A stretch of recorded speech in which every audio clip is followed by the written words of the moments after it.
lukurok joto no rok nukbai khana mia hor thangnaibo chini BJP gundagiri khainai rok borok ni bisingtwi je samung hamya ba mangpili rok chwng nuklaikha jaga jaga o poster sikjakmani ba podre por je kono hamya khaijakmani abo borok ni bisingtwi nugo tongkwchang ni halok no kokpi laiwi tongo phiaba bo bai poricity on rok nugui tongkhana aboni bagi clear picture ang ground zero report ni bisingtwi ang norok no phunuknai omo kaisa chini kila motor stand ni kaisa boot office tangjakmani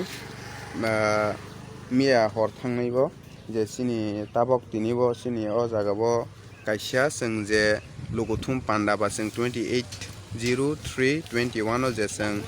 jonosabha eba ke mass gathering khlailai tongmani phia a jaga o chwng poster rok ni bisingtwi ekdom thikna khai tongmani phia ba tini bo borok ni haina hai BJP ni kaisa lokothum panda tongo aboni bagui borok rok ba miafro hor thangnai bo borok gundagiri khaimani bisingtwi u poster rok chirjak ba ekdom poricity hamya khe norok nuklai mankhana aboni bagui lukurok norok no decide khaidi sabo kaham sabo hamya tak chwng kuno jat khainani ba chwng tongkwchang no naio chini twipra motha hoite chwng jotono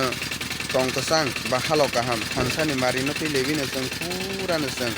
sara hayungo twipra sabai twipra sa kono walai thuklai kwrwi na thawinai chwng halok kaham ke tonglainani chwng sakha laibo phiaba borok ni je tong hamya tong sitra abono nuklaio abono joto twipra hasteni je